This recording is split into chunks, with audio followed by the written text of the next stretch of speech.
A personagem Aerys, esposa de Rox de Shebeck e mãe de Marshall de Teach, parece ocultar muitos mistérios em seu passado.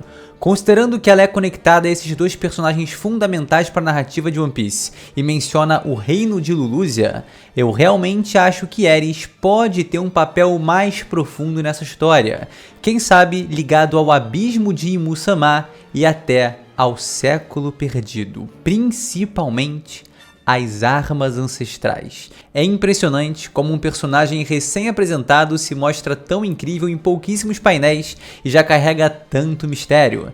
Então hoje vamos falar da família de Marshall de Teach, se aprofundar em Aerys, supostamente Aerys de Tar, e consequentemente em Rox de Shebeck. Vai ser um vídeo com algumas teorias sobre essa figura em que a gente vai fundo pra caramba, tá? Conectar Aerys a vários elementos de One Piece e até, chega aqui mano, a NASA. Tem coisas que eu vi no meio dessas teorias e fiquei meio... Mas tem outras que eu olhei e falei, meu Deus do céu, meus queridos, faz muito sentido e ao mesmo tempo é tão bizarro que assusta. Enfim, a gente vai fundo, então só tem que tomar cuidado para não se afogar. Eu sou o Lipe, esse é o canal Chapéu de Palha e eu devo dizer que eu tô feliz, tô contente, tá ajeitando um pouco aqui o cenário para deixar um ambiente mais agradável para vocês assistirem e eu trabalhar também, né? Colocar umas coisinhas ali depois, acrescentar mais uns quadros, mais artes bem maneiras e é isso. Também tô muito feliz pelos últimos acontecimentos de One Piece que foram incríveis e tá tudo encaminhando, culminando para uma resolução absurda em God Valley. Então, meu querido, já deixa o like, se inscreve. Cara, pera aí. Tu assiste vídeo todos os dias. Eu libero o seu almoço e você ainda não fez isso por mim? Ainda não se inscreveu no canal, mano?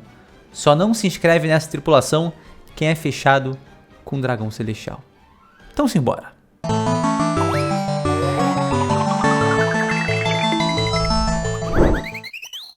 Bom, chegou o momento de reunir todas as evidências, teorias e conexões possíveis envolvendo a Aerys, principalmente depois do destaque que ela recebeu nos últimos capítulos, até porque ela só foi apresentada nos últimos capítulos. Para começar, o nome Aerys já vinha sendo especulado antes dela entrar na história, desde o capítulo 1150, quando vimos Imu diante de um círculo mágico que alguns fãs afirmaram conter as inscrições Aerys de Tar.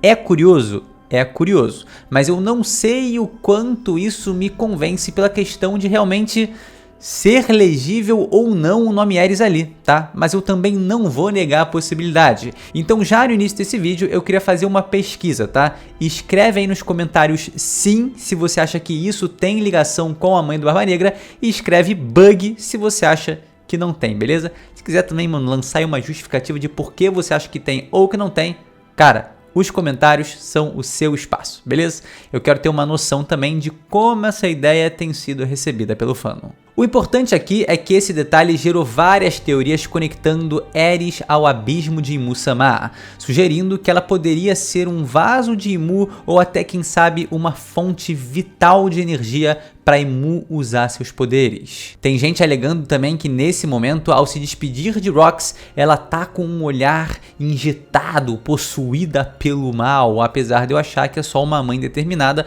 passando confiança ao seu marido e acreditando que vai salvar o seu filho. O fato é, Aerys é o nome confirmado da mãe do Barba Negra, esposa do pirata mais insano da história, Rox de Shebeck.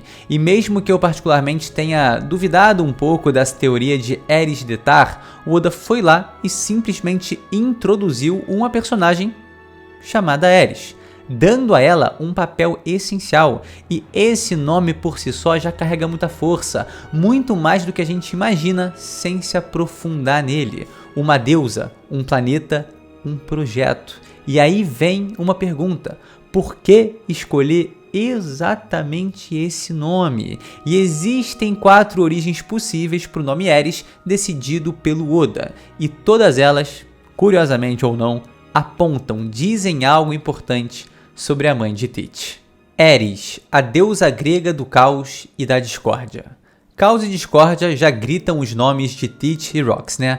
Agora, Eris, sua mãe, inspirada na deusa grega da discórdia, do caos e da competição, faz sentido? Cara, óbvio que faz. Ela é a esposa de Rox e mãe do Teach, dois dos personagens mais caóticos de toda a obra, eu diria até os mais caóticos. No capítulo 1162, descobrimos que Eris era uma pirata, forte, independente, destemida. Isso reforça a ideia da escolha do nome como um tipo de espelhamento simbólico. Mas tem um detalhe curioso, a deusa Eris é quem causa o episódio da maçã dourada, que gera o conflito que leva à guerra de Troia. Só para todo mundo entender, tá? O casamento de Peleu e Tétis, a deusa da água, foi uma celebração divina, repleta de luz e música, com a presença de Zeus e diversos outros deuses abençoando o casal. Mas em meio à alegria, eles esqueceram de convidar Eris, a deusa da discórdia. Ofendida, ela decidiu lançar o caos e criou uma maçã de ouro com a inscrição Caliste, que significa para a mais bela. Já entendeu a safadeza da mulher? Ela foi e lançou a maçã no meio do banquete. Isso despertou a rivalidade entre Hera, Atena e Afrodite, que acreditavam que a fruta era para elas. Então começou uma zona do cão, foi ciúme pra lá, inveja pra cá, pagode tocando alto pra caramba, mesa de bar voando, cerveja quebrada, tapa na cara, dedo no olho, mal barracão, mano.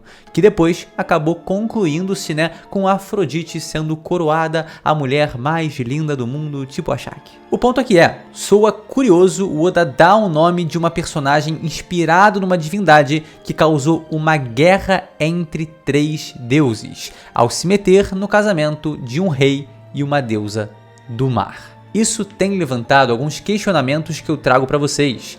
Será que há algum paralelo disso com o século perdido e a dinâmica dos deuses em One Piece? Será que Joy Boy e a primeira Poseidon estavam de casinho ali? Será que Imu, o rei do mundo, e a primeira Poseidon, deusa do mar, né, da água, tiveram alguma relação ali? Vale lembrar de Imu esfaqueando, cortando a imagem da Shirahoshi. O fato de uma fruta também ser o centro de todo esse conflito é algo a se pensar. E bom, isso conecta diretamente com o simbolismo do Jardim do Éden, né? A fruta proibida, o conhecimento e o nascimento do pecado. Temas que Oda já evocou antes, especialmente quando vimos Imu no Jardim das Flores. Talvez as Akuma no Mi tenham origem nessa mesma passagem, só que reinterpretada. Aqui que entra o toque mais legal dessa parte. Rox se apaixona por uma mulher chamada como a deusa do caos, ligada à tentação, ganância e ao conhecimento proibido. Tudo o que define o conflito entre Imu e Joy Boy. Isso encaixa perfeitamente na mitologia interna de One Piece. Quem se apaixona pela Eris é alguém com o objetivo absurdo de destronar o rei do mundo, e que para isso se envolveu com conhecimento proibido. Agora, vamos para o próximo ponto. Conexão com os lunários. Será que a Eris tem sangue lunário? A deusa Eris é frequentemente retratada como um anjo sombrio de asas negras. No capítulo 1023, o próprio Barba Branca fala sobre o sangue e o legado desse povo antigo. Se ela fosse uma descendente dessa raça, o Barba Negra consequentemente também seria. E como ele iria se portar caso fosse meio lunário e, como tem se especulado, meio bucaneiro. Duas raças que foram quase completamente dizimadas pelo governo mundial. Isso poderia explicar o seu corpo estranho e até o porquê dele reconhecer os serafins tão rapidamente. Eris como planeta e referência a Pluton. Nesse ponto do vídeo, o nome Eris vira de cabeça para baixo e eu acho que o que temos aqui é o mais perto do que o Oda pode ter usado de referência para a criação da personagem. E se for isso, o papel dela na obra tá muito longe de acabar. Eris é o nome do planeta anão cuja descoberta levou à reclassificação de Pluton. Plutão, no caso, né? Eu vou falar Plutão, vocês vão entender como Plutão, eu vou falar Plutão, vocês vão entender como Plutão. Show? Quando ele foi descoberto em 2005, a própria NASA chegou a anunciar ele como o 10º planeta do Sistema Solar. E como One Piece se aprofundou muito nesse tema, é bizarro pensar que o suposto 10º planeta, que na verdade é um planeta anão, é o mesmo nome de uma personagem de One Piece que está conectada a figuras como Rox, Barba Negra e possivelmente Imu. O que será que o Oda está querendo dizer com isso? A gente sabe que os 3 últimos planetas do Sistema Solar, né, Uranus, Netuno e Plutão, eles estão relacionados diretamente às armas ancestrais de One Piece. Uranus, Netuno, Poseidon e, claro, Plutão. E o 10º, Ares. Então se torna ainda mais interessante porque Plutão, né, o outro planeta não, é justamente o nome de uma arma ancestral em One Piece. E qual é a graça disso tudo? O planeta Ares, além dessa sequência que eu falei, né, de vir logo na sequência de 3 armas ancestrais, no caso 3 planetas que representam 3 armas ancestrais, ele é considerado uma espécie de gêmeo de Plutão, porque ele tem quase o mesmo diâmetro, com Plutão sendo um pouquinho maior em diâmetro, mas Ares tendo cerca de 27% a mais de massa que seu irmão gêmeo. Então será que o Oda, como tem feito recorrentemente com grandes figuras do seu universo, nomeou a personagem baseado em um planeta? Ele deve ter estudado mais a fundo o Sistema Solar para estar montando tudo isso que ele está montando, relacionando personagens e planetas. Então é possível, muito provável até, que ele entenda a existência de Ares e também dele ser um suposto, né, 10º planeta do Sistema Solar. Isso tudo virou um tema central da obra, né, e literalmente está representado nos maiores personagens desse universo. E aí, do Neida, entra Ares. Sospechoso. Será que ela tem alguma ligação direta com a arma ancestral Plutão? Será que ela pode ter sido descendente da Galeila original que possivelmente a construiu? Curiosamente, isso também conectaria os planos de Rox, que queria renascer os gigantes congelados da Galeila. Será que o counter de Plutão tem alguma coisa a ver com os ancestrais da Ares? Porque Plutão é um irmão, né, um planeta gêmeo de Ares que...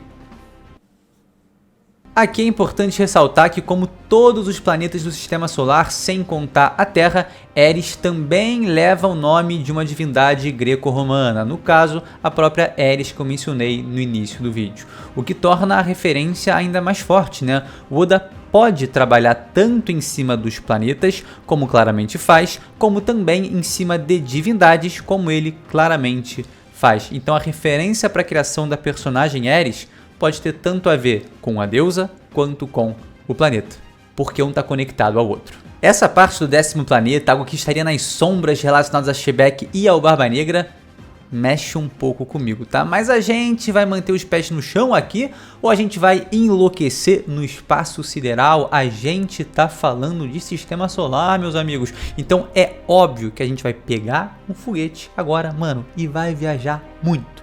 Vai viajar muito longe. Se liga que agora a gente vai entrar na maior loucura desse vídeo. Ares Detar e o projeto Ares-Star da NASA.